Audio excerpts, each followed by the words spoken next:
Всем привет! И сегодня мы с вами поговорим о таких аквариумных обитателях, как улитка Мелания. Отношение аквариумистов к меланиям неоднозначное.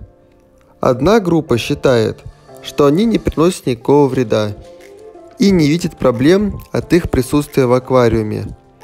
Другая же воспринимает их как исключительное зло и пытается всеми способами выжать этих созданий из своих аквариумов.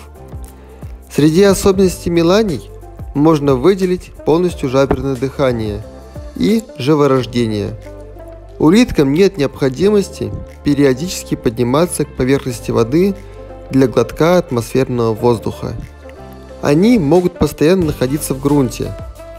Благодаря живорождению мелании обладают невероятными темпами размножения. В неконтролируемых условиях их численность растет в геометрической прогрессии, вплоть до того, что рано или поздно аквариумист обнаруживает у себя живой грунт. Настолько много улиток может находиться между камней. Это создает определенные сложности в борьбе с меланиями. Высокие адаптивные способности меланий стали причиной того, что улитка может обитать практически в любом аквариуме. Для ее выживания совершенно не важны ни жесткость, ни кислотность, а температура воды может изменяться в широком диапазоне от 18 до 30 градусов. Даже умеренная соленость не пугает эту живучую улитку. Мелании способны жить просто в любом аквариуме. Важным фактором выживания является достаточное насыщение воды кислородом. Это связано с тем, что дыхание у моллюсков осуществляется только жабрами. При снижении концентрации кислорода можно наблюдать массовый выход улиток из грунта. При недостатке кислорода мелании покидают грунт и сидят на стеклах аквариума. Особое внимание следует уделить и грунту. Идеальным вариантом для меланий будет мелкая галька размером от 2 до 6 мм. Хотя и этот показатель условный.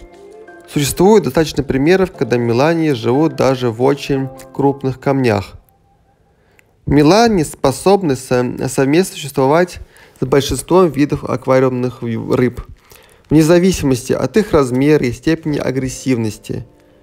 Исключение составляют только те рыбки, которые не прочь ими полакомиться. Это тетродонты, боции, макроподы. Также плохо кончится и соседство с хищной улиткой хиленой. Природный рацион меланий состоит из водорослей и полуразложившейся органики. В общем аквариуме улитки совершенно не нуждаются в дополнительном питании. Им будет достаточно и корма, который не успели съесть рыбки. Он падает на дно, где рано или поздно будет обнаружен меланиями. В условиях аквариума мелании размножаются чрезвычайно быстро. Для этих улиток свойственно нетипично для моллюсков живорождение. Улитки разнополы.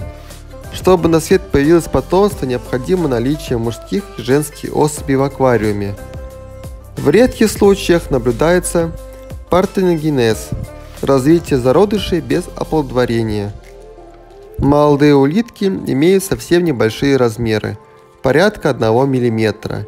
Они прячутся в корнях растений и медленно растут, прибавляя по 2 или 6 мм в месяц. Плодовитость одной самки может составлять от 10 до 60 малышей. Рассмотрим основные плюсы и минусы содержания меланий в аквариуме. Самый главный отрицательный момент, который раздражает большинство аквариумистов, это нарушение эстетики аквариума при бесконтрольном размножении меланий. Они могут копошиться в грунте, вылезать на стекла, забиваться в отверстия фильтров и тому подобное.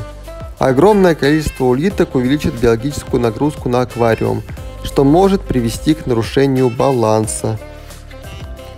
Но мелании приносят и большую пользу для аквариума. Во-первых, они поедают остатки корма, не позволяя накапливаться лишней органики. Ползая в грунте, мелании рыхлят его, замедляя процесс закисления.